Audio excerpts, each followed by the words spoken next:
আশ্রয়ের জায়গা তোমার দরবার ছাড়া আর কিছু নাই। তুমি ছাড়া আমার কোনো গতি নাই। আমি জানি আমার ছেলেরা যা বলেছে মিথ্যা বলেছে, বাগে আমার ভিতরে কায় নাই। ইউসুফ কই আছে, কোন হালতে আছে, একমাত্র তুমি ছাড়া কেউ জানে না। আল্লাহ, এই জন্য তোমার আশ্রয় নিলাম, তোমার হেফাজতে ছাড়লাম, হালতের উপরে রহম করো। আম্মা বা'দু ফাআউযু বিল্লাহি মিনাশ শাইতানির রাজীম। বিসমিল্লাহির রহমানির রহিম। إذ قال يوسف لأبيه يا أبت إني رأيت أحد عشر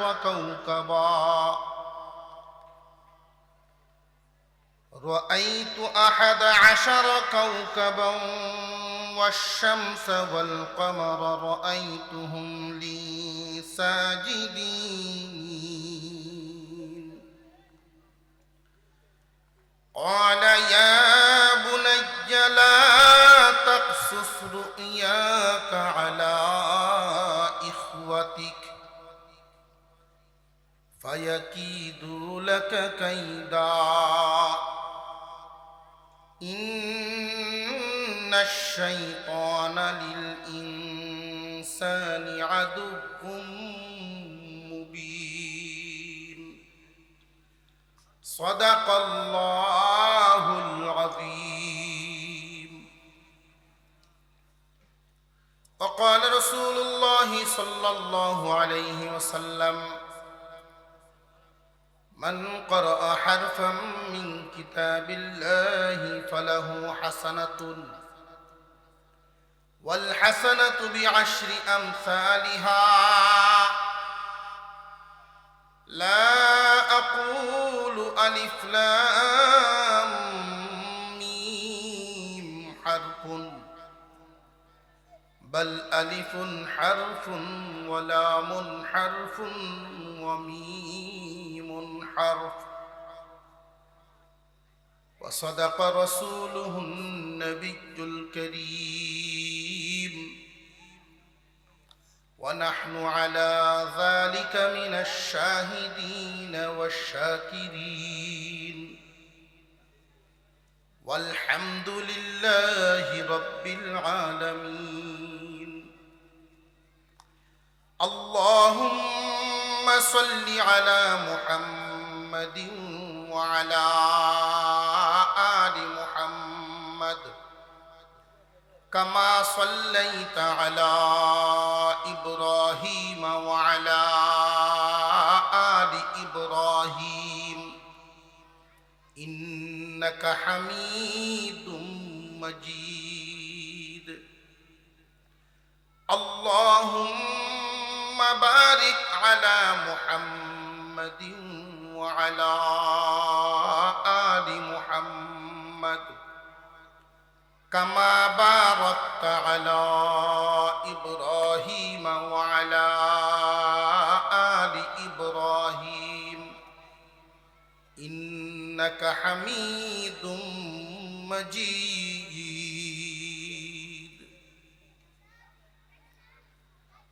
দক্ষিণ লোহাজুরি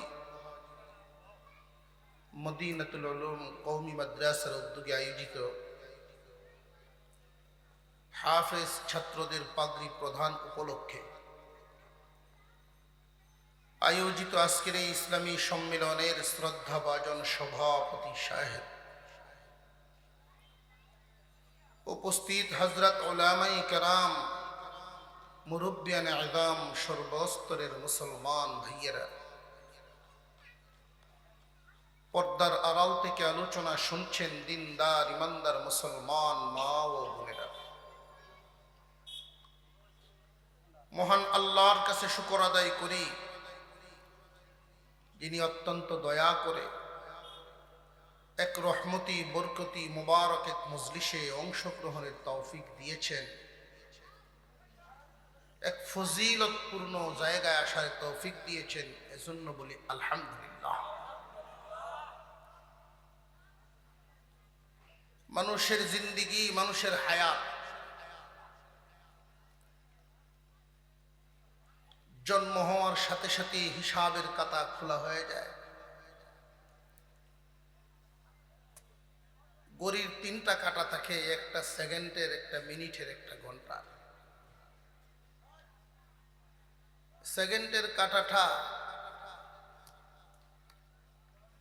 আপনি যতই ব্যস্ত থাকেন বা আপনি যতই তাড়াহুড়া করেন, সে তার গতিতে চলবে।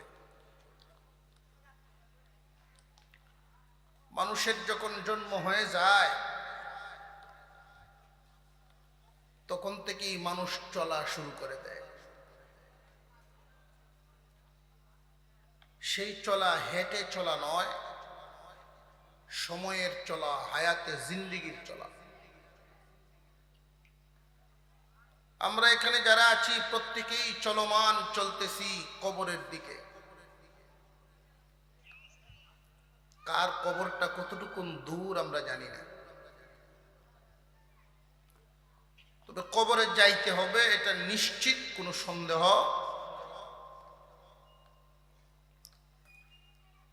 মানুষের এই হায়াতটা কেউ যদি কাজে লাগায় তবু শেষ হবে, কাজে না লাগাইলেও না। কামো লাগছে না দিকে পয়সাপাতির মতো যা একটু আটকে আছে, এটা পরে লাগায়, এরকম কি গরির মতো চলতেই থাকবে।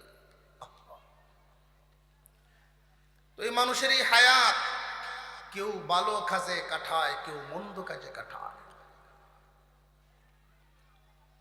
যখন হিসাব নিকাশ হবে, 70 বছর দুনিয়াতে জন্ম থেকে মৃত্যু পর্যন্ত ছিলা। এই 70-এর মধ্যে হিসাব করলে দেখা যায় 25 চলে গেছে ঘুমে। 25 কই গেছে? ঘুম। এই 45-এর মধ্যে 15 চলে গেল নাবালিগে। সওয়াব গুনাহ কিচ্ছু নেই। আর রইল 30। এই 30 বছর যে হায়াত, কি পরিমাণ ভালো কাজে অংশ নিয়েছ, কি পরিমাণ মন্দ কাজে অংশ নিয়েছ, আল্লাহর হুকুম কি পরিমাণ পালন হয়েছে, আল্লাহর হুকুম কি পরিমাণ অমান্য হয়েছে।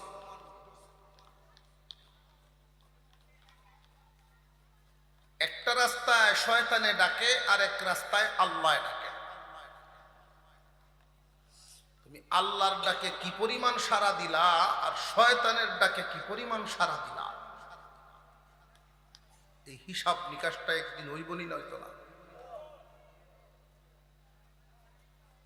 হিসাব নিকাশের ক্ষেত্রে দেখা যায় যদি বেশিরভাগ সময় ভালো কাজে কাইতে থাকে, নেকির পাল্লাটা ভারী হয়ে যায়, তাহলে তো সে চিরস্থায়ী জাহান্নাম থেকে বেঁচে গেল।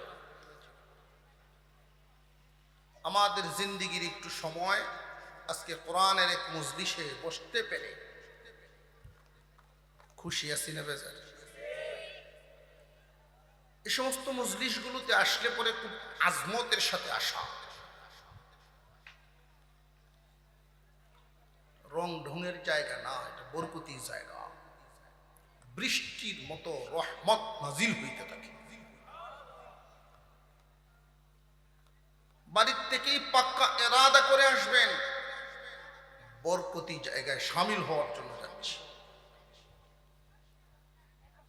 যেইভাবে সাহাবাই কেরাম যাইতেন, যেইভাবে বড় বড় বুজুর্গানের দরবারে, বুজুর্গানগণের দরবারে আমাদের মুরব্বীরা যাইতেন বরকত আনার জন্য। বর্তমান জামানার এই মজলিসগুলো সেই ফজিলতপূর্ণ বরকতি জায়গা। তো আমিও এই বরকতি জায়গায় শামিল হওয়ার জন্য যাচ্ছি। এই এরাদাটা যখন হৃদয়ে আনতে পারবেন, তখন মনেই চাইব উযু সহকারে যাই, মনেই চাইব টুপিটা মাথায় দিয়া যায়। মনেই চাইব ভালো পোশাকটা পরে যাই। আমরা বহু নেক কাজে অংশগ্রহণ করি ঠিক, অংশগ্রহণ করার পরেও সেই নেক কাজের মজা পাই না। মজা না পাওয়ার কারণ গুরুত্ব কম দেওয়া। সে কি করতেছে এই বিষয়টার গুরুত্ব কম দেওয়া। যদি গুরুত্ব বেশি দেয় মজা মিলব। আপনাদের মাদ্রাসার স্বনামধন্য মুহতামিম সুযোগ্য ব্যক্তি, বড় ধৈর্যশীল মানুষ, পরিশ্রম করে একটা বাগান পরিচালনা করতেছেন। আপনাদের সকলের সহযোগিতায় আজকে কিছু ছাত্র পাগড়ি পাইব। এটা কোরআনের এক বাগান, আল্লাহু আকবার। তো উনি আবদার করেছেন সূরা ইউসুফ থেকে আলোচনা করার জন্য। ভাই, আমি আমার নির্দিষ্ট সময়ের ভিতরে সূরা ইউসুফ থেকে আলোচনা করা সাগরে সিসের সময়, সাগরে হিজনের সময়। সূরা ইউসুফ অনেক লম্বা চূড়া আলোচনা, 111 আয়াত বিশিষ্ট সূরা। আমরা এই সমস্ত মজলিসে যতটুকু সময় নিয়ে বসি 1-2 আয়াত আলোচনা করার মতো। 7 দিন ব্যাপী 10 দিন ব্যাপী তাফসীর মাহফিলে আমাদের মুরব্বীগণ এই আলোচনাগুলো করতেন। ধারাবাহিকভাবে শুরু করতেন, 10 দিনে এনে শেষ করতেন। ওটার একটা সিস্টেম ছিল। হঠাৎ করে এই আবদার করলে তো আসলেই আমরাও বেকায়দায় পড়ে যাই। যাক, শুরু করি যত পর্যন্ত নেওয়া যায়। এরপরে অনেকেই তো জানে নেই, মোটামুটি মুখস্থই আছে অনেকে, শুনতে শুনতেই অনেকের মুখস্থ হয়ে গেছে।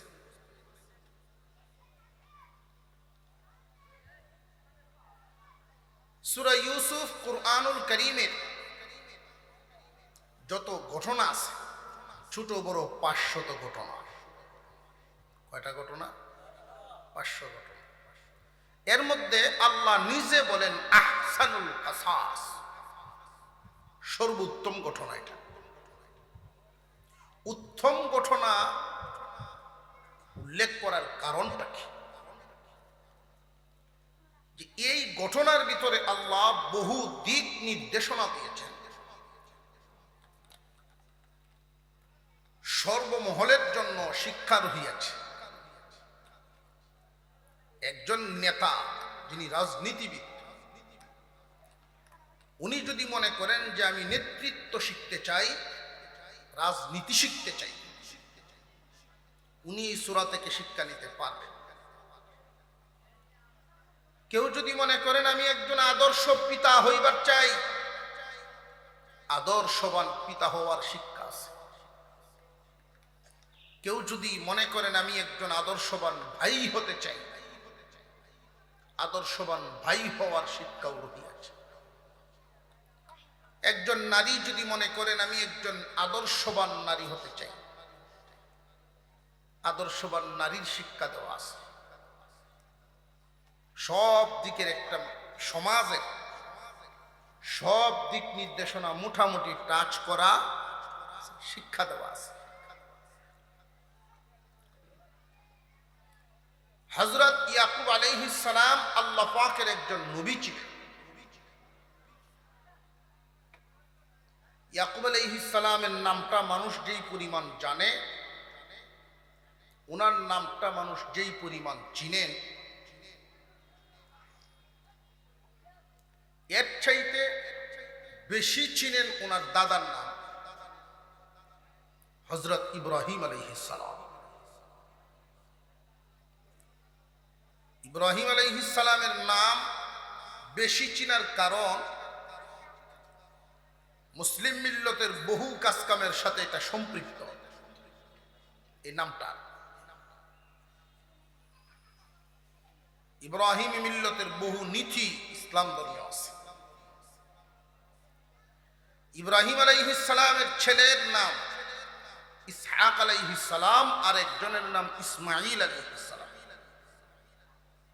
দুজনেই পয়গম্বর। সুবহানাল্লাহ কইতেন না? আমরা কেউর ফুত যদি ডিসি হয়, কেউর ফুত ডিসি, অথবা কেউর ফুত যদি এমপি হয়, বাপের একটা গরম আছে না?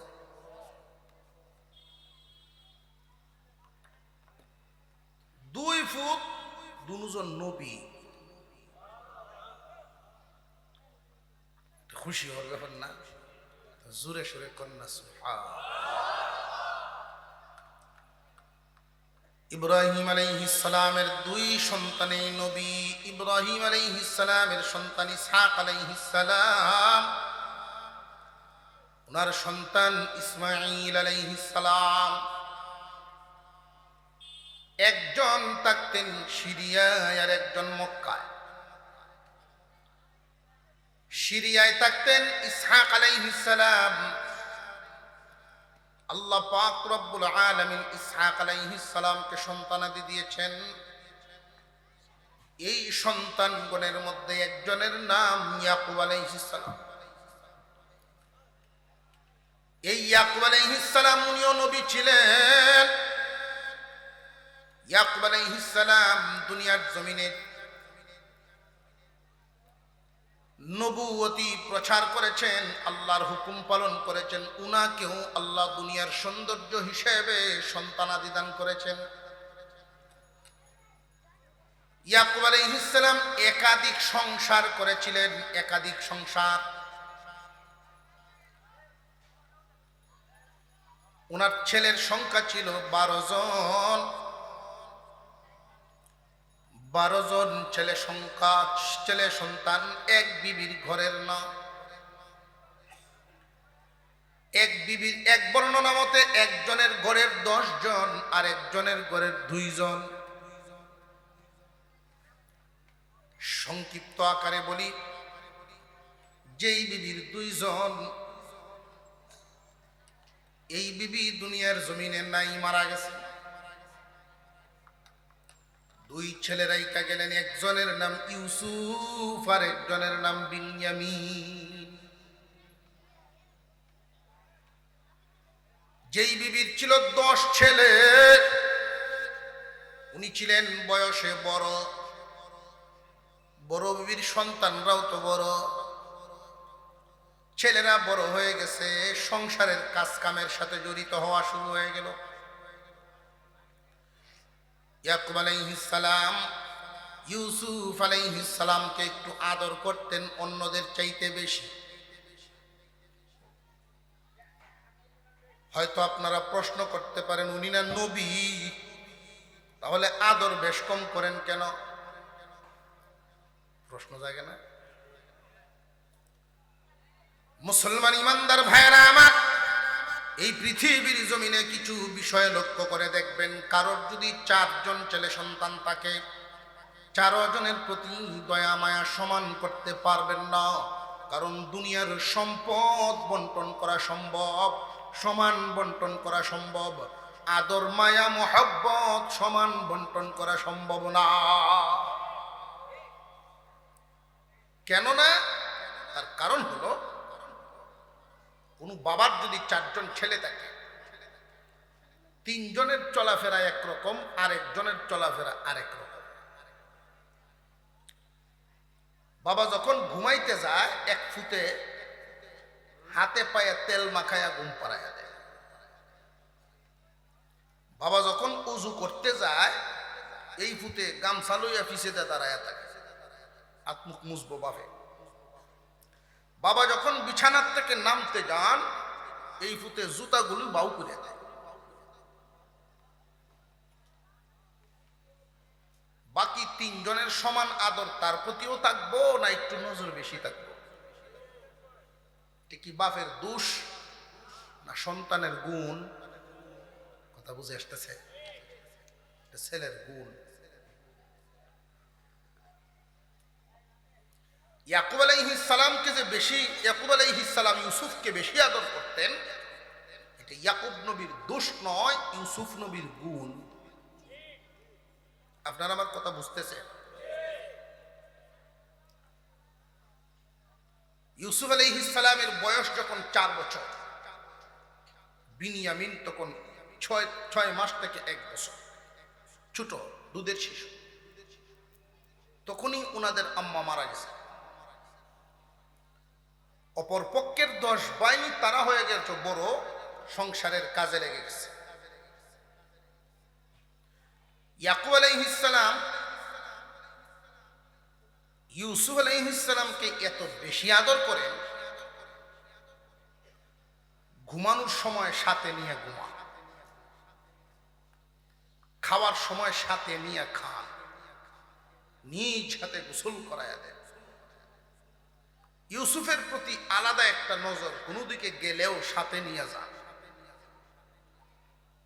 মুফাসসিরিনে কেরাম কয়েকটা কারণ উল্লেখ করেছেন। এর মধ্যে একটা কারণ, অন্যদের চাইতে ইউসুফের চাল চলন ছিল ভিন্ন। বাবা খুশি। আরেকটা কারণ, ইউসুফের মা নাই। মা না থাকলে এই সন্তানের প্রতি বাবার একটা নজর বেশি থাকে, টান থাকে। যেই সন্তানদের মা নাই, তাদের বাবা যদি বাজারে যায়, রাত গভীর হওয়ার আগে মনের টানেই বাড়িতে চলে আসে, আমার সন্তানগুলো কি করবে। ঠিক না বে ঠিক? মুসলমান ইমানদার ভাইরা আমার, ইয়াকুব আলাইহিস সালাম বেশি বেশি করে আদর করতেন ইউসুফ আলাইহিস সালামকে। মুফাসসিরিনে কেরাম যে কয়েকটা কারণ উল্লেখ করেছেন, এর মধ্যে একটা কারণ ইউসুফ আলাইহিস সালামের ভদ্রতা, 2 নাম্বার ওনার আম্মা নাই, 3 নাম্বার কারণ ইউসুফ আলাইহিস সালাম দেখতে খুব সুন্দর ছিলেন, অন্যদের তুলনায় অনেক সুন্দর। কি পরিমাণ সুন্দর! মুফাসসিরিনে কেরাম বর্ণনা করেন, তামাম দুনিয়ার অর্ধেক সৌন্দর্য আল্লাহ ইউসুফকে দান করেছেন।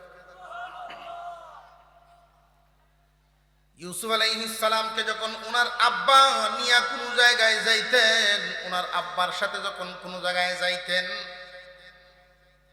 তো চাদর দিয়ে মুখটা এইভাবে নেকাবের মতো ডাইকা রাখতেন। এত সুন্দর চেহারা, লাইটের মতো ফোকাস মারত।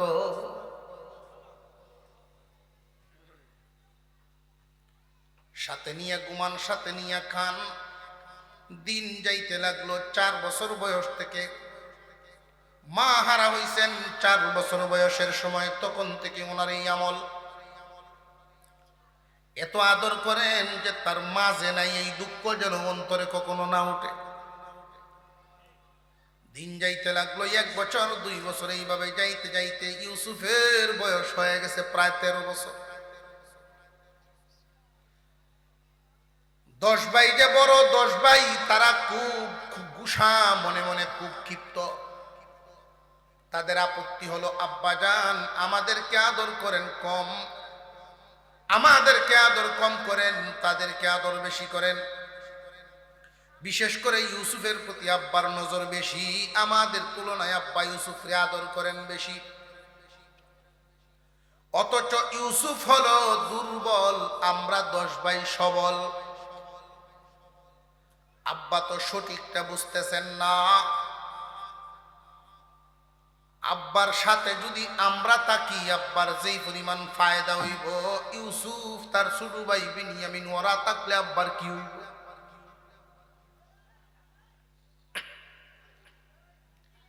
এদের চিন্তাধারা দুনিয়াবি চিন্তাধারা। তাদের চিন্তা ভাবনা হলো, আব্বার দাদা নবী ছিলেন, আব্বার দাদা নবী ছিলেন, আমাদের দাদাও নবী ছিলেন, আমাদের আব্বাও নবী। আব্বার পরে তো আমাদের মধ্যেও কেউ না কেউ নবুয়তি পাইবেন, কালিমার দায়িত্ব, দাওয়াতের দায়িত্ব পাইবেন। এই দায়িত্বটা যেন আমরা 10 ভাই থেকে যে কোনো একজনে পায়। এই দুনিয়ার জমিনে, এই পৃথিবীর জমিনে অনেক কিছু বন্টন করা যায় নিজেদের হাতে থাকে, কিন্তু কিছু বিষয় নিজেদের হাতে থাকে না। নবুয়তির মর্যাদা এটা আল্লাহর দ্বারা নির্বাচিত, আল্লাহ যাকে চান তাকেই দেন। 10 ভাইয়ের মনে মনে আমাদের 10 জনের থেকে যে কোনো একজনকে যেন আব্বায় নির্বাচিত করেন, আব্বার পরের গদিটা, আব্বার পরের সম্মানটা যেন আমরা থেকে কেউ পায়। কিন্তু আব্বার চালচলনে বোঝা যায় আমাদের পরে আব্বার অনুপস্থিতিতে ইউসুফ সেই সম্মানের জায়গাটা নিভায়ালায়। আব্বা ভুল বুঝতেছে, এই জমিনে দিনই কাজ করতে গেলেও শক্তির দরকার, যেটা ইউসুফের নাই। আব্বা খামাকা ইউসুফরে আদর করেন। আব্বার এই দায়িত্ব যদি পরবর্তীতে পালন করা লাগে, আমরা 10 ভাই ছাড়া কোনো গতি নেই। তারার চিন্তা, তারা চিন্তাটা দুনিয়াদারির চিন্তা, যে দিনের কাজ করতে গেলে ও লাঠির দরকার, এটা হলো হেরার চিন্তা। বেড়া সার দোকানের সামনে বইয়া গপ করতেছে, হ্যাঁ মুন্সি বেড়ায় জুম্মা তো বাইরে আইছে, দোকানদার একটা চা দে, টুপিটা কাবলা দে খুললিয়া, বাস গড়িয়া খুলছে না কাবলা দে খুলছে, টুপিটা কুলার একটা বাপ আছে, আদবের সাথেও কুলা যায়, কাবলা দেও, মসজিদ তো বাইরে এমনি টুপিটা কাবলা দে খুললে পড়ে, একটা চা দে।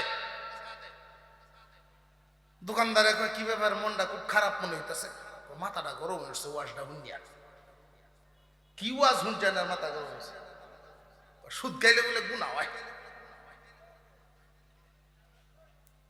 দোকানদারে কয়ে উপরে আপনার উপরে ঘুরে আছে ওয়াজটা, কোরআন হাদিসের ওয়াজ তো হুজুররা করবো, আপনি কুশে হইলে কি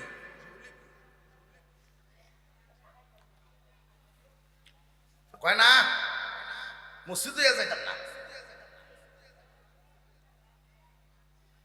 ঘুষ আছে দেয়াইতেছে, আল্লাহর কোন ক্ষতি হইব নার আওয়াজে বোঝা যায় আপনারা তার দল।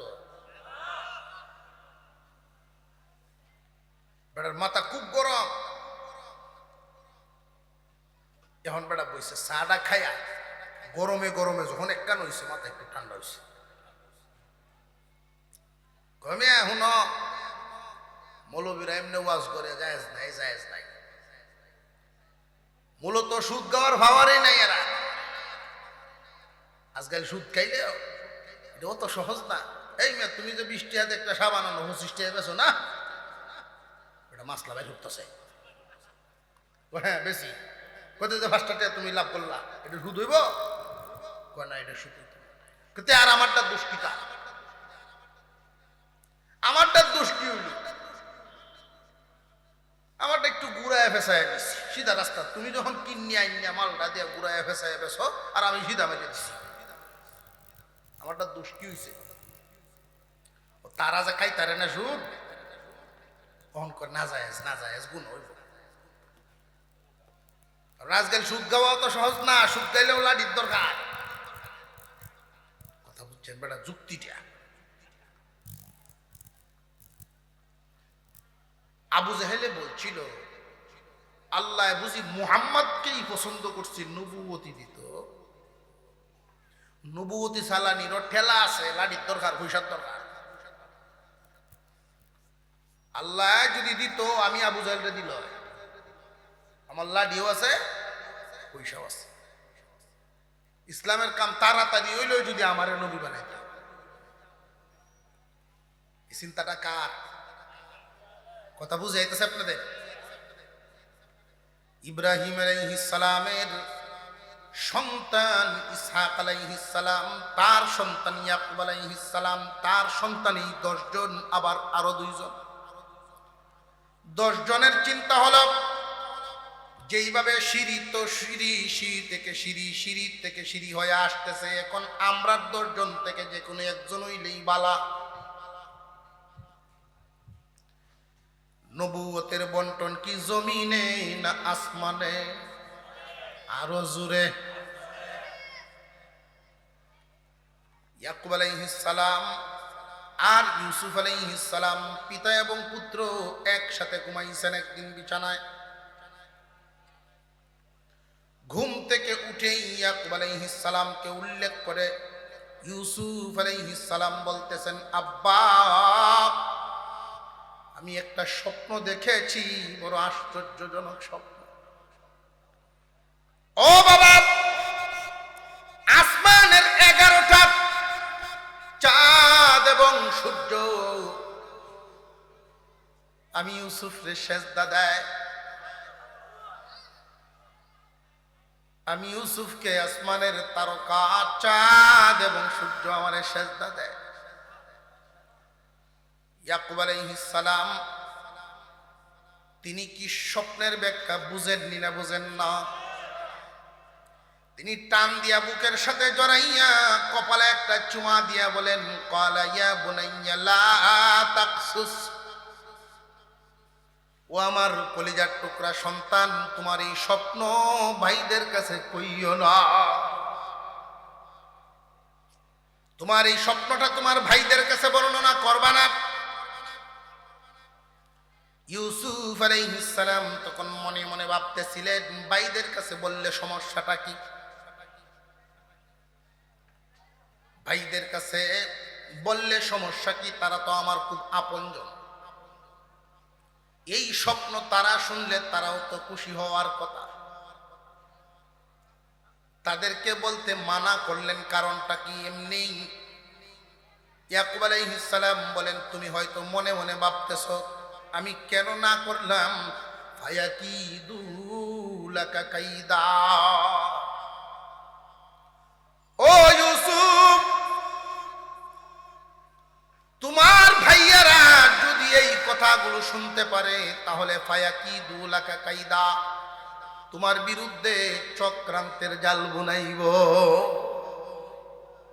স্বপ্ন শুনিয়া টের পাইয়ালব, বুঝে লাইব তুমি বড় হইলে কিছু একটা হইয়া যাইবা।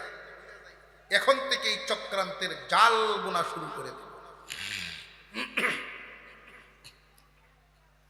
কারণ ফুতাইন কেমন ভাবে তো চিনে চিনে না।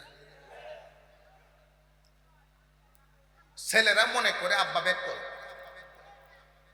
এই যুগেও দেখবেন স্কুল থেকে ছেলে আইয়া বা মুরব্বী হয়ে গেলে বাপ মুরব্বী ছেলে যে আচার আচরণ করে বন্ধু বান্ধবের সাথে গফ করে, আব্বা আগের যুগের সিধা সাদা মানুষ, একটা ফেস দিয়ে ঘুরাই লইয়া আব্বা কি একটা খাই বইটা। আরে বাবা রে, তোমার যেই বয়সটা এই বয়সটা কি আব্বার আসিন না? তুমি যেই রাস্তা দিয়ে হাঁটো, তুমি যেই বাজারে ঘোরাফেরা করো, এই জায়গাটা কি তোমার বাবাই দেখছে না?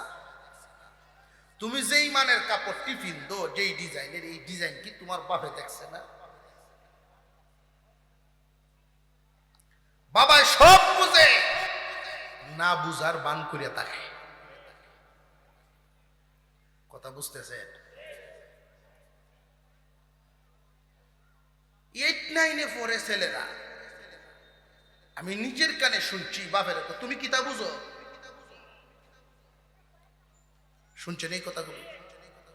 বাপের তুমি কি বুঝো? তুমি এটা একটা অভদ্র বেয়াদব। তুমি যদি আসলেই বাবার চাইতে আল্লাহর পক্ষ থেকে জ্ঞান বেশি পায় থাকো, সেই বিষয়টা বাবার সামনে আদবের সাথে বলতে হবে। বাবারে কুদায়া কইবা তুমি কিতা বুঝো? তুমি জানতে পারো ঠিক, কিন্তু বেয়াদব। আর বাবা যে বুকা এটা ভেবো না। তুমি না বুঝার বান করে বাপের থেকে যখন ফুতে বেশি বুঝার বাপ ধরে, এক বেড়ায় বাজারও গেছে, কাঁচামালের ব্যবসা করে, আলু বেছে, এক বাজার তো কিনে আর এক বাজারও বেছে।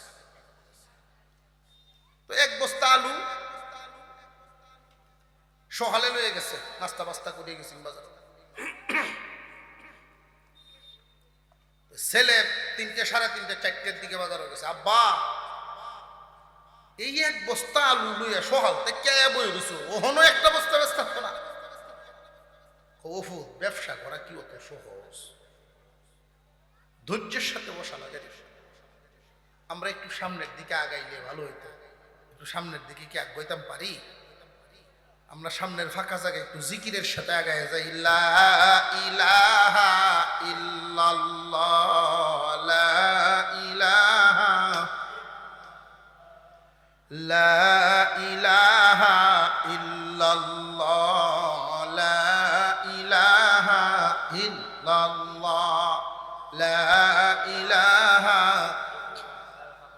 এই কোনাটা একটু বলিও, কোনাটা, এই কোনাটার মধ্যে কয়েকজন লুকায় পড়ে।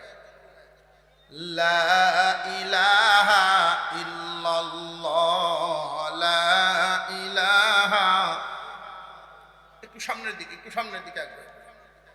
লা ইলাহা ইল্লাল্লাহ মুহাম্মাদুর রাসূলুল্লাহ।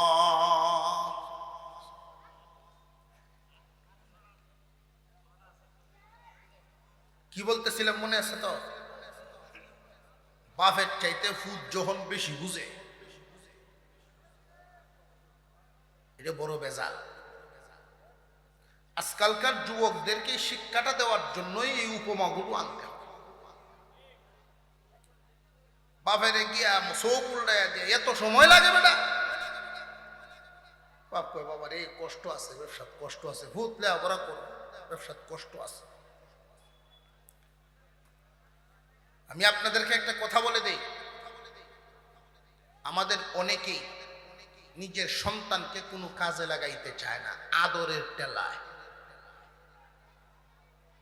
আবার বাহাদুরির সাথে গফ করে আমার ভূত মাটি আদনের লেগে, এইখানের বনটা ওইখানে নেওয়ার লেগে দেই না। এটা বাহাদুরি না, সন্তানের জীবন ধ্বংস করতেছ। একটা কথা জেনে রাখবেন, যেই পাথর হাতুড়ির বাড়ি নিতে পারে না, ভেঙে যায়, ওই পাথর কোনো বিল্ডিং এ লাগে না। যেই পাথর হাতুড়ির বাড়ি নিবার পারে না, ওইটা কোনো কামের। সন্তানকে, আপনার ছেলেকে, যেই কাজ আপনি করেন ওই কাজে মাঝে মাঝে এনে লাগাই। পুরা ভারটা তো তার উপরে আপনি দিবেন না, আপনি তো ধৈর্য রাখবেন। সে শুধু অনুমান করতো আমার বাবাই করে কি। মাঝখানে যে ফাঁকা জায়গাটা একটু দয়া করে বন্ধ করে ফেলেন, একটু দয়া করে বন্ধ করে ফেলেন। একটু সামনের দিকে একটু আগায় বসি, আমরা একটু সামনের দিকে আগায় বসি, সামনের ফাঁকা জায়গা বন্ধ করে বসি। এদিক দিয়েও কোনা দেয়, সাইডটি দিয়ে আমরা দেখে দেখে ফাঁকাটি বন্ধ করে দিই।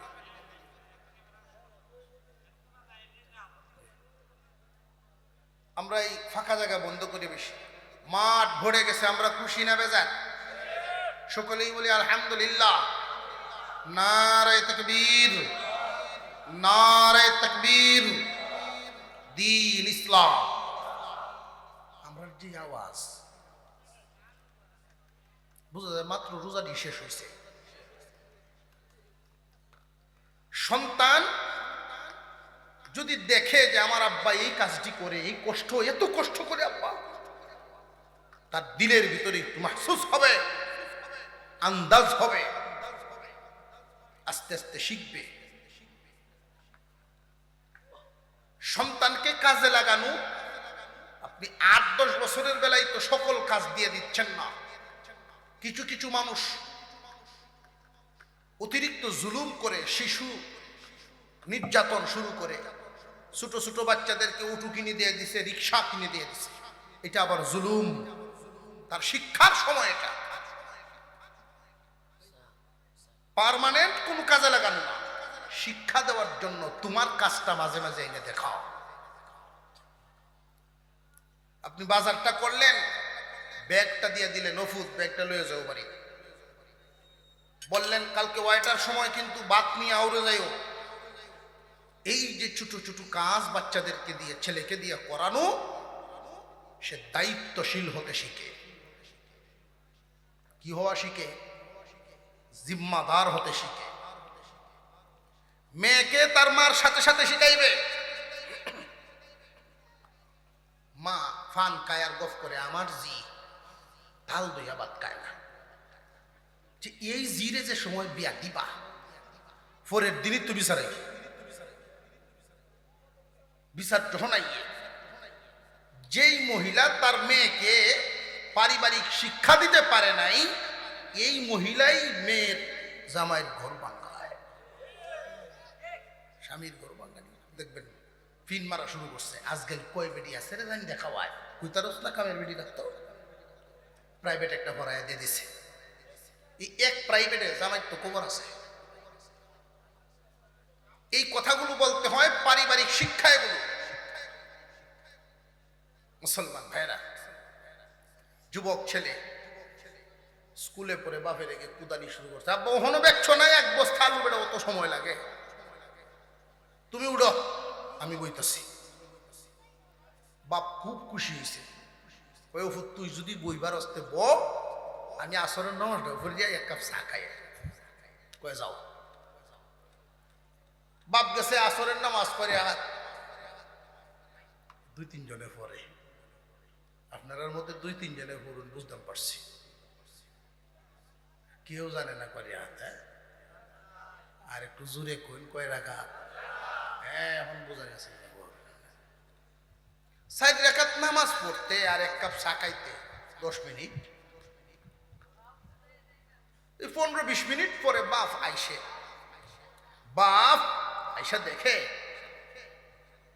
ফাল্লা ভাতর দইতাছে, আলু বেচা শেষ। করি বাপ রে বাপ, ওফুত ও তো তাড়াতাড়ি দুই কেমনে বেচলে, এত জলদি কেমনে বেচলে? ছেলে কয় আব্বা ব্যবসা তো জানতে হইব, আগে বেচা কেনা তো জানতে হইব। বাপ খুব খুশি, অত অল্প সময়ে বিক্রি করে ফেলছস, তো কত কেজি বেচছস? কয় 12 টাকা কেজি। করি বেটা এটা তো 15 টাকা কি নাই, 15 টাকা কেজি তো আমার কি নাই, তুই যে 12 বেচলি। কয় আমি বেশি দাম ছায়া দেখছি কেউ দেয় না, কম দামে লাগাইছি, এখন দেখা যায় জাল লাগে 2 কেজি, হ্যাঁ নাই 5 কেজি। তো বাপে কি আফসোস শুরু হচ্ছে, কি সব নষ্ট করছস। আচ্ছা যাই বেচছস পয়সা দিতে, কম দামে হলে তো বেচছস টিহাড়ি দে। তোমার তো আন্তাজ নাই, মাপিয়ে দে পারি না, টিহা লয়ে করতো।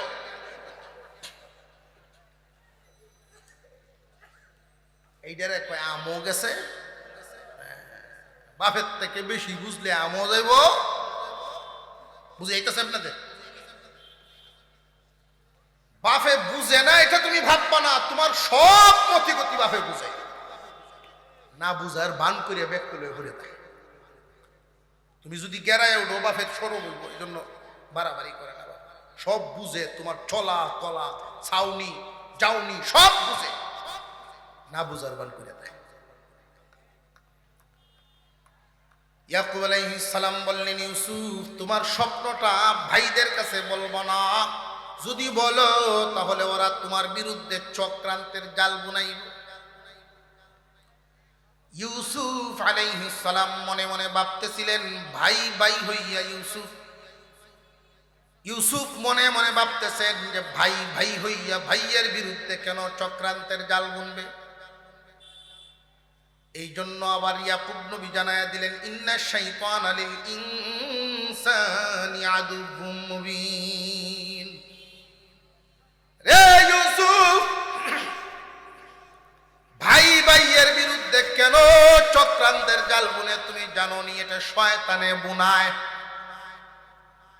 ভাই ভাইয়ের বিরুদ্ধে বুনতে চায় না, শয়তানে বুনায়। শয়তান কি মানব জাতির বন্ধু না শত্রু? আরো জোরে। শয়তান তো শুধু মানুষের পরকাল নষ্ট করবে এটা উদ্দেশ্য নয়, ইহকালও নষ্ট করতে চায়। শয়তানে শুধু দিন নষ্ট করে না, দুনিয়াও নষ্ট করে। মানব জাতির আদম জাতির কোনো কল্যাণ শয়তানে ভালো চায় না। এই দুনিয়ার জমিনে কোনো একটা পরিবারে যদি 6 জন ভাই থাকে, 5 জন ভাই থাকে, আর এই 5টা আঙ্গুল একসাথে মুঠ মারে, শক্তি হইব নি? হইতো না। 5 ভাইয়ের মধ্যে যদি মিল থাকে, সমাজে এদের দাম থাকবে, শক্তি থাকবে। সমাজে ওরা প্রতিষ্ঠিত, সামাজিকভাবে ওরা সম্মানিত হবে, এটা শয়তানে চায় না। এই কারণে 5 ভাইয়ের ভিতরে দেখবেন বেমিল তৈরি করে দিছে, এক ভাই আর এক ভাইরে দেখতে পারে না। প্রত্যেকটা বাড়ি, প্রত্যেকটা পরিবারে এখন লক্ষ্য করে দেখেন, ভাইয়ে ভাইয়ে মিল নাই, চাচা বাইস্তায় মিল নাই। যদি পুরুষদের মধ্যে এই দুকা দিয়া দূরত্ব তৈরি করবার শয়তানে না পারে, পুরুষদের দ্বারা যদি না পারে, তখন মহিলাদের উপরে নাজিল হয়, ভাবে ভাবে লাগায় দেয়, জালে জালে। এই জন্য সমাজে দেখবেন এক ভাইয়ের উন্নতি আর এক ভাইয়ের জলে। ভাইয়ের যেমন তেমন, ভাবির তো একবার জানি শেষ, কি সব মনে জ্বলিয়া জ্বালায় কে? শয়তানে। এই কথাটা বলছি, নিজেদের ভিতরে ভ্রাতৃত্ব তৈরি করে রাখবা, পারিবারিক সম্পর্ক করে রাখবা, একজন আর একজনের বিপদে কাজে আসবে। কেউ কারোর ভাত খাইতো না, কিন্তু একজন আর একজনের বিপদে কাজে আসবে। ভাইয়ে ভাইয়ের যে দূরত্ব, আহারে, বড় কিছু লইয়া নিজেদের মধ্যে দ্বন্দ্ব হয় না। নিজেদের মধ্যে যে দ্বন্দ্ব, শয়তানে যে নিজেদের ভিতরে দ্বন্দ্ব লাগায়, লক্ষ্য করে দেখবেন দূরের মানুষের সাথে এত দূরত্ব নাই, কাছের মানুষের সাথে যেই দূরত্ব তৈরি হয়। দূরের মানুষরা আপন মনে করে, কাছের মানুষকে শত্রু মনে করে। এটা শয়তানের ধোঁকা, শয়তানে করায় এগুলো। নিজেদের ভিতরে বিশৃঙ্খলা তৈরি করবে, মিল মহব্বত নষ্ট করে। এগুলো খেয়াল রাখবেন। আপনারা 2 ভাইয়ে যদি ঝগড়া লাগেন, ছোট একটা বিষয় লয়ে লেগে গেছে, এক ভাইয়ের বিবি সাহেব হাত দুইয়া থালের পানিতে ফেলাই দিছে আরেক ভাইয়ের জায়গায়। ঝগড়াটা আস্তে আস্তে বাড়তে বাড়তে মার্ডার পর্যন্ত যায়। লাগছে কি তাহলে বাণী হলে না, কি পরিমাণ ক্ষতি হয়েছে নিতে। সামান্য একটু বিষয় নিয়ে একটা বড় পর্যায়ে শয়তানিয়া পৌঁছায় দিতে পারে। তুমি সাবধান হয়ে যাও, সতর্ক হয়ে যাও। বুঝাইবার উদ্দেশ্য যদি কাউকে বলতে হয়, এমন ভাবে বলো যেন ঝগড়া তৈরি না হয়, ঝগড়া হবে না। নিজেদের ভিতরের দূরত্বে শুধু ক্ষতি ছাড়া কোনো লাভ নেই।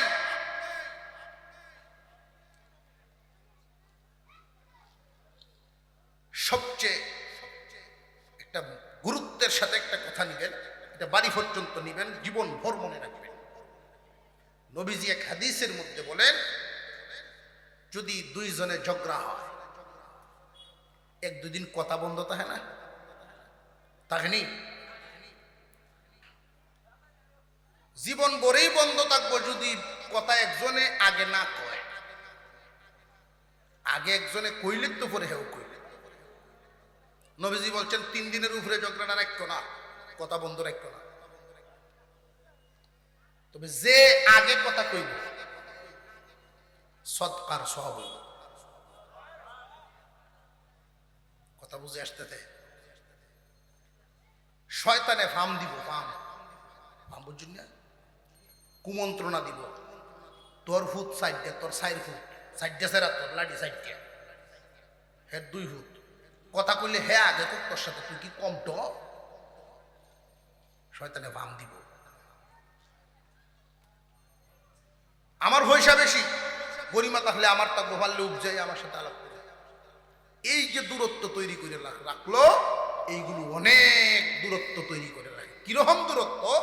একই বাবার 2 ছেলে, 2 আরা জমিন রেখে বাবা মারা গেছে, 1 আরা করে পড়ছে না বাডো, বাড়ি বিছরা সব বন্টন করা হয়েছে। 3% একটা জায়গা জালাভাট মরিচ টরিচ মাঝে মাঝে করে এইটা লইয়া দুই ভাইয়ের মধ্যে ফেস লাগিয়ে বসে। এখন এই জায়গাটা লইয়া ফেস লাগিয়া মামলা দিছে কোর্ট। একজন আর একজনকে ছাড়ে না, ঝগড়া করে যেই গরু আইয়ে শয়তান আগেই বিবির উপরে নাজিল হয়ে থাকে। নগর নগর ভিক্ষা হরবাম তবু এটা দেখতে দেন। এই হুমকিতে করে বেটার আরো স্পিডতে পারে না। মামলা বাবা শুরু হয়েছে। এই মামলায় 14 বছর। তো আমাদের নেত্রকোনা কোর্টে আগে যখন আমাদের উপজেলার থেকে যাইতো মানুষ, হাইটে যেমন লাগতো, এত গাড়ি ঘোড়ার প্রচলন ছিল না। মাঝখানে একটা জায়গা আছে, জায়গার নাম রেন্টি তলা, রেন্টি গাছ আছে একটা, এটা ছায়া তলে মানুষ গিয়ে বসতো, গাছের জোরগুলোর মধ্যে বইয়া নাস্তা টাস্তা খাইতো। আগে তো হোটেলও ছিল না, বাড়ির থেকেই পিঠা সিরা লইয়া তারপরে যাইত। তো মোটামুটি 14 বছর গেছে। আর এতে এই 14 বছরে হারাজে আছেন জমিন। যেদিন কোর্টে গেলেন, কোর্টে দোকানদার রাস্তানা পয়সা লোনের লেগে বই রয়েছে। দোকানদার আপনার মামলা শেষ হনের লেগে দিত না, একটু বাজায় রাখবো, কারণ আপনি তো তার কাস্টমার। আপুস করে দিল্লির তো শেষ। কোর্টে এমন মামলাও আছে যার বিরুদ্ধে মামলা 5 বছর আগে মারা গেছে। যার বিরুদ্ধে মামলা 5 বছর আগে মামলা গেছে, মারাই গেছে, সে যখন রায় হইছে 3 বছরের সাজা, যেই জজ সব কইছেন, তো স্যার উনি মারা গেছে। কিরকম দেশটা বাস করি আমরা। 14 বছর এভাবে মামলা পায়া জমা জমি 2 ভাইয়ের শেষ। এই গাছটার তলে আয়া বইছে। এই দিন হইল কি, এক ভাইয়ের কাছে সিরা আছে, গুড় নাই, আর আরেকটার কাছে গুড় রয়েছে, সিরানি নাই, সিরা শেষ। অনেক গুড় ডালে কটা সিরা হইলে তো নাস্তাটা এই গুলো। আর সেই দিক দিয়ে দাদা ভাই সাহেবেরা তো সিরা আছে, গুড় নাই। 2 জনের মধ্যে একজন আর একজনের ছায়া দেখতেছে, এমনি কয়েকটা ভাই সাহেব একটু গুড় নেও গা, একটু সিরা দিল। কাহারে এই ডাকটা যদি 14 বছর আগে দিতে, এই ডাক 14 বছর আগে যদি দেখতে, কেটটি তোর বেশ লবা না। বুঝাইতেছে আপনাদের? আমি একবারে আঞ্চলিক ভাষায়, এর চেয়ে সহজ ভাষায় বোঝানোর শক্তি আমার নাই। এটাই সমাজ। কোরআন থেকে এগুলো আমাদের শিক্ষা। ঘটনা আস্থাটা শূন্য লাইলাম, কিছু শিখলাম না। ইয়াকুব আলাইহিস সালাম নিষেধ করলেন, তোমার স্বপ্নটা ভাইদের কাছে বলবা না। কেন জানোনি? তোমার ভাইয়েরাই স্বপ্ন শুনলে চক্রান্তের জাল বুনাইব তোমার বিরুদ্ধে। মনে মনে উনি ভাবতেছেন, ভাই ভাই হইয়া চক্রান্তের জাল কেন বুনবেন? ইয়াকুব নবী জানায় দিলেন, শয়তানে বুনায়, শয়তান মানুষের প্রকাশ্য শত্রু। 2 ভাইয়ের মধ্যে দূরত্ব কি এমনি হয় না, শয়তানে করায়। চাচা বাতিজায় মিল নাই। একজন আর একজনের যদি ফোন দেয় যে আমার ফুতে চাকরি হয়েছে বা বিদেশ যেতেছে, তহরিস বিষয় হচ্ছে, আলহামদুলিল্লাহ আলহামদুলিল্লাহ, আল্লাহ আমরা দেখে না, পিছিয়ে দেখি দেখে দেয়। খুশি হয়েছে ঠিক, জলটাও আছে। যাক, ইউসুফ আলাইহিস সালাম স্বপ্নটা বলার পরে ইয়াকুব নবী বলেন, বাবা তোমার এই স্বপ্নের দ্বারায় বোঝা যায় আল্লাহ তোমাকে নির্বাচিত করবেন। কিসে নির্বাচিত? আমার দাদার পরে কে হইছি, তারপরে কে হইছি, আমার পরে কে হবে? তোমরা 12 জন ভাইয়ের মধ্যে, তোমরা 12 জন ভাইয়ের মধ্যে আল্লাহ তোমাকে নির্বাচিত করবেন।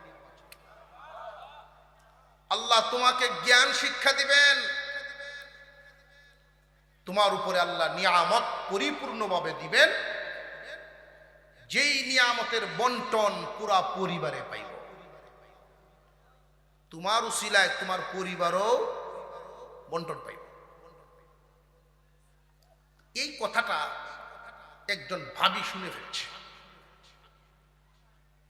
মানুষের মধ্যে একদল মানুষ এরকম আছে, চোখ কান খোলা রাখে কার বাড়ির কেলা কোন সময় আইল, কেলা কেমনে আলাপ করে, এটি 3 রাস্তার মুড়ো খারইয়া করইয়া পুরা মহল্লার কবর হেরায়। এই লোকটির অবস্থাটা হইল ওই মানের শয়তান হের কাছে গিয়া কয়, ভাই বহুদিন এই এলাকাতে আসলাম, আমার যত দায়ী দায়িত্ব সব তোমার উপরে দিয়া আমি রিটায়ার্ডে গেলাম না, অবসরে গেছে। আপনারা মনে করতেছেন এই কথাটি আমার পকেটের না, মিনাল জিন্নাতি ওয়ান নাস। শয়তান কি শুধু জিন জাতির থেকে, যে না না মানুষ জাতিতেও আছে। এটি হলো মানুষ শয়তান। পরের সমালোচনা করা, পরের নিয়ে গবেষণা করা, নিন্দা চিন্তা ভাবনা করা, কান পেতে রাখা, তাদের ঘরের ভিতরে গোপন কি আলাপ হইতেছে এটা কান ভাইতে শোনা, এটা শয়তানি। লুকায়া লুকায়া অন্যের গোপন বস্তুটা আবিষ্কার করা, এটা কি শয়তানি। ভাবি শুনে ফেলছেন, যেই 10 ভাই বাড়িতে আইছেন, তোমরা যে যাওয়ার সময় কইয়া যাও চোখ কান খোলা রাখতাম, আজকে শুনছি সর্বনাশ হয়ে গেছি। কি সর্বনাশ? ইউসুফ জানি স্বপ্ন দেখছে আসমানের 11টা তারকা, চাঁদ এবং সূর্য ইউসুফরে সেজদা দেয়। আব্বা খুশি হইয়া বুকের সাথে জড়াইছেন, কপালে চুমা দিছেন, আর বলছেন আল্লাহ নাকি তারে নির্বাচিত করব, আল্লাহ নাকি তারে নির্বাচিত করব। কয় না আর সহ্য হইছে না, একটা সত্যি গেছে, আর সহ্য হইছে না। আরে যুগে দিঘা এইভাবে সেত্তাছস কি করবি? কয়ের মেঘেলাম, নাউজুবিল্লাহ, ওকে মেরে ফেলবো, আর না হয় দেশান্তর করে ফেলবো, বাপের চোখের সামনে যেন আর সে না থাকতে পারে এই ব্যবস্থা করো। বাপের চোখে যখন আর তারে দেখতে পারতো না, মহব্বতও থাকতো না, আমরা 10 ভাই ছাড়া এই বুড়া বেড়ার কেউ থাকতো না।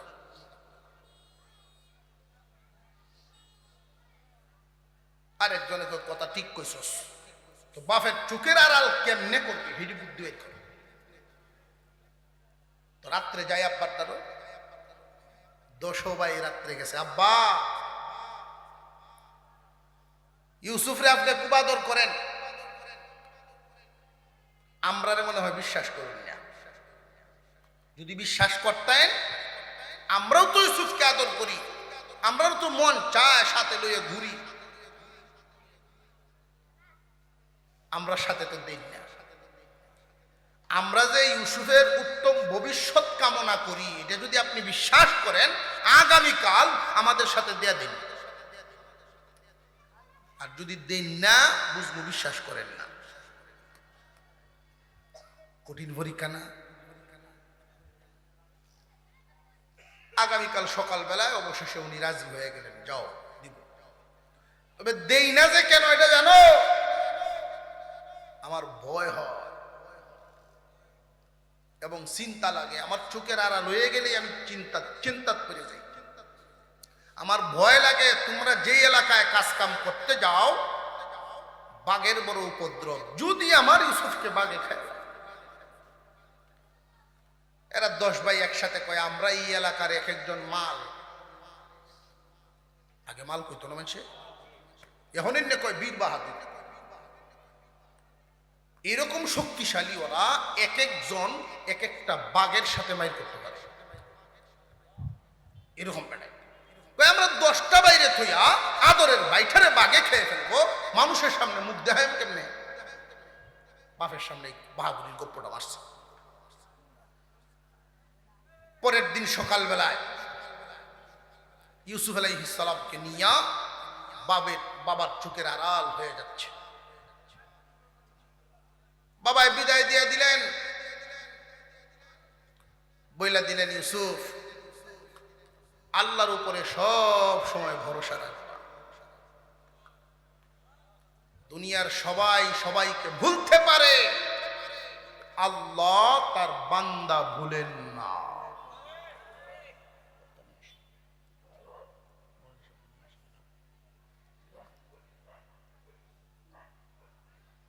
এই যে একটা শিক্ষা, এখানে বাপে পুত বিদায় করছে, একটা শিক্ষা দিয়ে দিছে না? কি শিক্ষা? আল্লাহর উপরে ভরসা রাখবা, আল্লাহরে ভুলল না। আর আমরা বাপ আছি ঠিক, কিন্তু আদর্শ নাই। আমরাও তো ফুতেরে বিভিন্ন জায়গা পাঠাই, কয় বাপে কয় দিন এই কথা কইয়া দেই যে ফুত সর্বহালতে আল্লাহর প্রতি ভরসা রাখবা, কইয়া দেই। আমরা কই কিতা যে ফুত কোনো অসুবিধা হইলে তোমার কালুর বাসার যাইবা, তোমার মামারে ফোন দিও। জোরে কোন ঠিক না বেটি? আল্লাহর প্রতি খেয়াল এটার স্মরণই করাই না। যখন নিয়ে গেলেন, বাবার চোখের আড়াল হইছেন, শুরু নির্যাতন শুরু হয়ে গেছে। আহা, আব্বার সামনে এত আদর করলো, একজনের কুল থেকে আর একজনের কুলো, একজনের কুল থেকে আর একজনের কুল দেখাইছে। এখন কি নির্যাতন শুরু হয়ে গেছে। তাদের মধ্যে সিদ্ধান্ত হয়েছে যে না, দমে মারণ যেত না, কারণ দমে মারা বড় অপরাধ। এরা যদিও দেখা যায় শয়তানের দুকাত পড়ছে, নবীর আওলাদ তো, নবীর বংশধর, মার্ডার করণ যেত না, দেশান্তর কর, মনের আশা পূরণ হইলে তুইছে, বাপ পুত্রে আলাদা করণ হইল আমরা কথা। মায়ের দেও আলাদা করণ যাব, দেশ ছাড়াই আলাদা করণ যাব, যেটাই ভাব কম হেডে কর। কথা বুঝে আসতেছে? আমরা আশাও পূরণ হইতো, ভাবটাও কম হইতো, এর পরে তওবা করে ভালো হয়ে যাবে।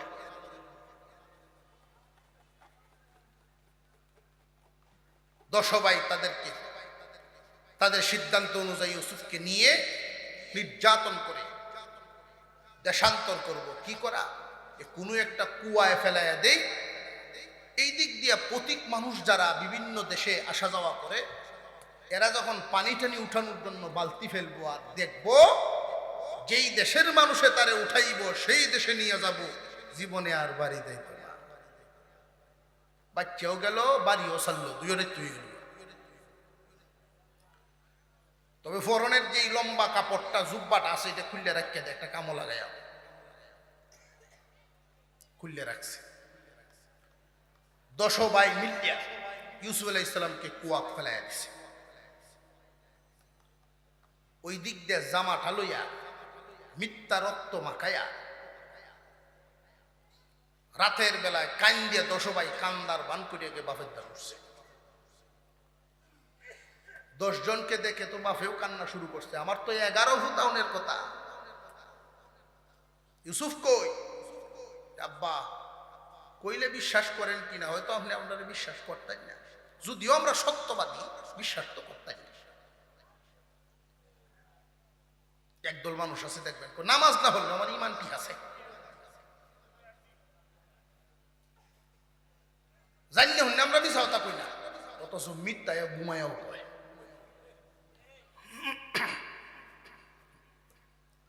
আপনি আমরা বিশ্বাস করতেন না, আমরা যদিও সত্যবাদী, ইউসুফকে বাগে খেয়াছে। এই জন্যই রক্তমাখা জামাটা লই আইছি যেন বিশ্বাস করে। বাইরে আনতাম পারছি না, তার জামাটা আনছি। বাপের এত জামাটা এইভাবে লইছে। ইয়াকুব নবী কি ব্যাক কর,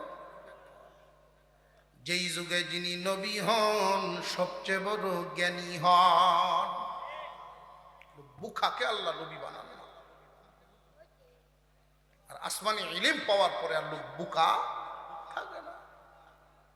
আর উনি তো আল্লাহর নির্বাচিত ব্যক্তি, উনি জামাটা লইয়া কন ও বেটায় বড় শিক্ষিত বাগে খাইছে, সিরা নাই, একটা বুতম সিরা নাই, আমার ভূতরে বাইর করলো কই দিয়া। এখন একটা আর একটা দেখো এটা কি হলো, এটা কি করলাম, একটা বুতম সিরিয়া বা একটু সিরিয়া ভেজে লিখতেছি, এই যে একটা ভুল। মুফাসসিরিনে কেরাম বলেন দুনিয়াতে যত মানুষ ভুল করে ধরা ফরার জন্য ভুলের পিছনে ভুল থাকে। তারা বিচক্ষণ ছিলেন, তখন এটা মাথায় আসে নাই। যদিও মাথা মগজ আমার, চালাই আমি না। হুদহুদ একটা পাখি আছে, উপর থেকে উড়াল দিয়া দেখেই বলতে পারে, উপর থেকে তাকায়া বলতে পারে মাটির কত ফিট নিচে পানির স্তর আছে। তার চোখের পাওয়ার কি কম? অথচ এই পাখি শিকারীর জালে বন্দী হয় কেন? যে যখন আল্লাহ তার পতন গনায়া নিয়ে আসেন, জাল আর তার চোখে বাসে না। যে যত বড় উপরের মর্যাদাই পাওক না কেন, যত সম্মানেই পাওক না কেন, সবকিছু দিছেন কে? আল্লাহ যে দিছেন, এই কথাটা যখন সে ভুলে যায় যে হামসে বড়া কোন হয়, আমার থেকে বড় খেলা, তখনই আল্লাহ বলেন যে দেহ খেলা। হাজার হাজার মানুষের সামনে এমন এক বক্তব্য দিতে, এমন এক কথা বাইরে মুখে দিয়া, লক্ষ লক্ষ বক্ত 2 মিনিটে উল্টে দেবে।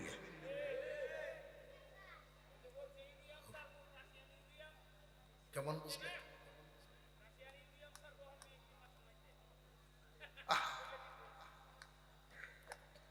আল্লাহ পাক রব্বুল আলামিন মানুষের মগজ পরিচালনা করেন কে?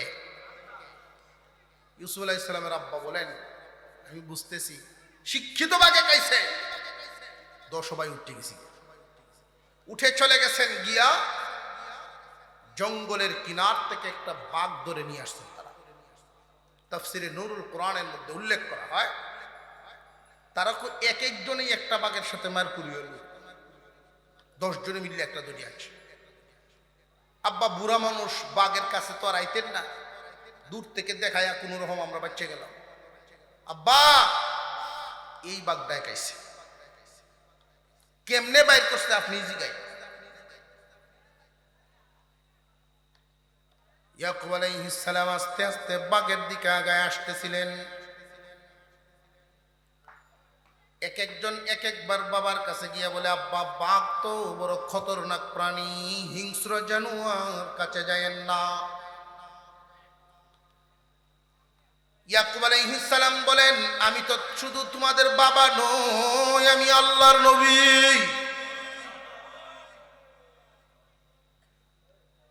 এই কথার দ্বারা উনি বুঝাইতেছেন তোমরা মানুষ হয়ে আমারে চিনো না, দেখো প্রাণীটা আমারে ঠিকই চিনবো।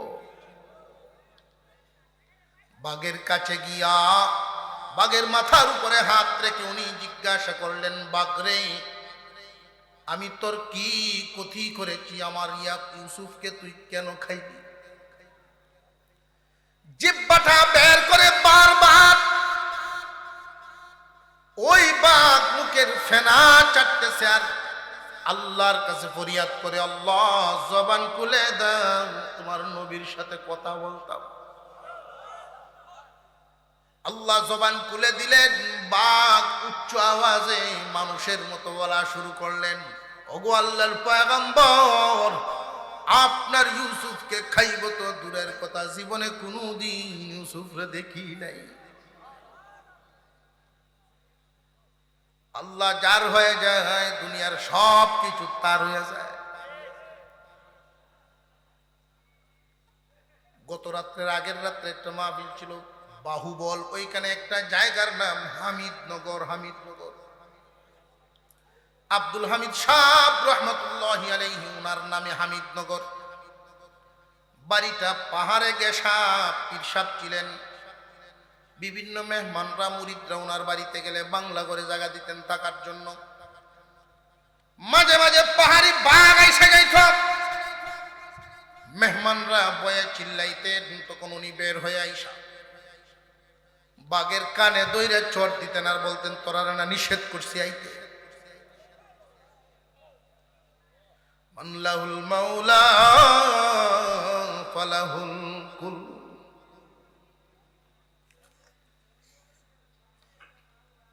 আল্লাহ যা, আল্লাহ সবকিছুই তার।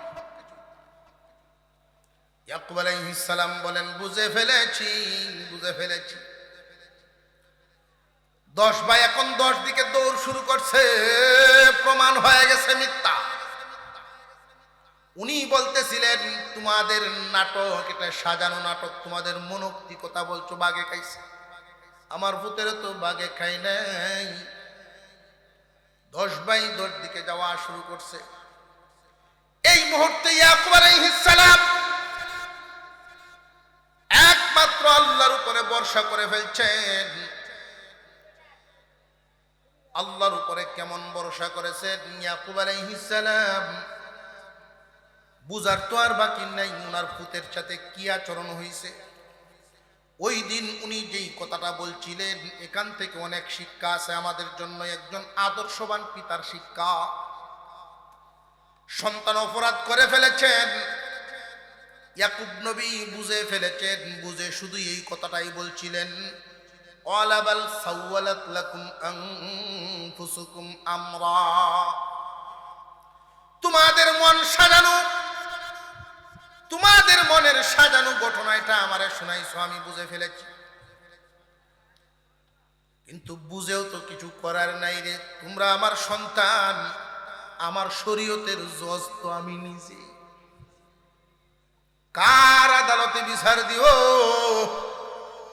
দিলে একমাত্র আল্লাহর কাছে।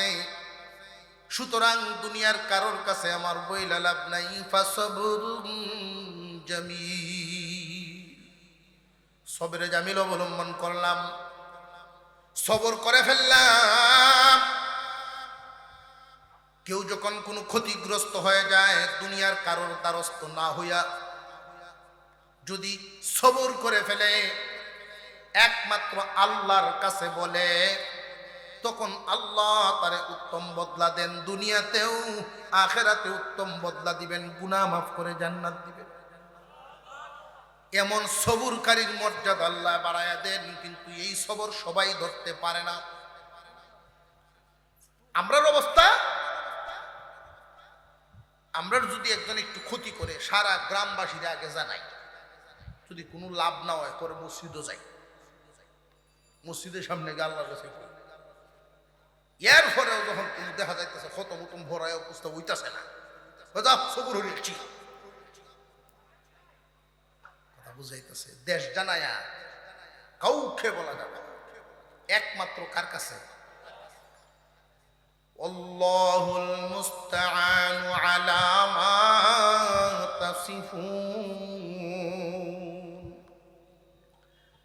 আল্লাহ পাক রব্বুল আলামিনের দরবারে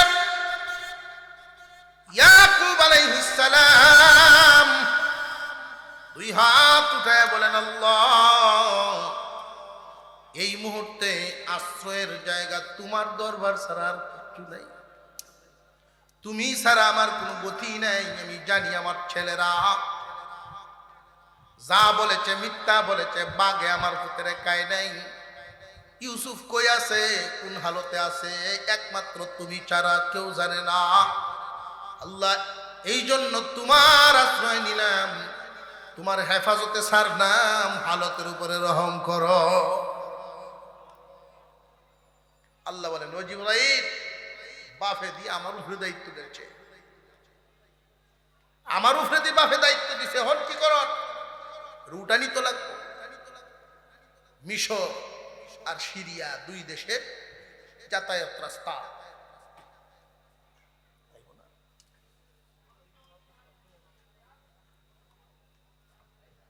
2 দেশের মধ্যখানের বিষয়টা এটা।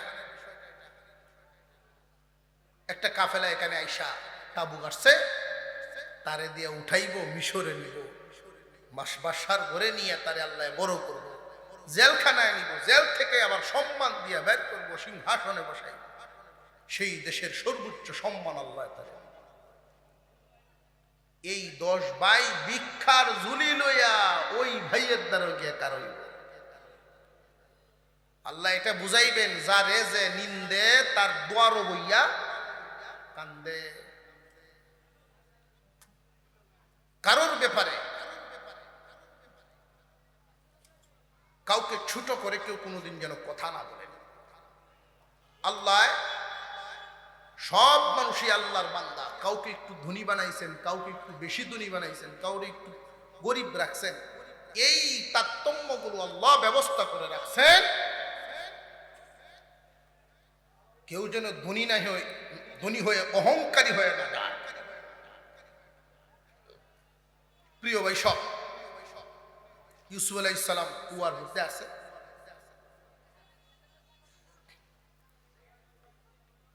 আপনারা মন ভরে আলোচনা শুনবেন আজকের মাহফিল, আল্লাহ কবুল করেন, বলুন আমিন।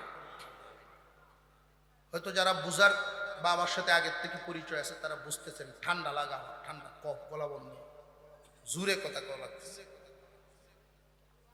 এরপরে আপনাদের আজকের মাহফিলের যিনি প্রধান মেহমান, প্রধান আলোচক, আল্লামা মুফতি আলী হাসান ওসামা সাহেব, অনেক বড় এক ব্যক্তি। আল্লাহ তাআলা আপনাদের মাঝে যেন হাজির করে দেন। মন ভরে আলোচনা শুনবেন। এখন আপনাদের সামনে যিনি আলোচনা করবেন ওনার তো চিনে নেই, গতবারও উনি ছিলেন। অত্যন্ত মহব্বতের মানুষ আমার মুফতি তরিকুল ইসলাম নুরানি সাহেব।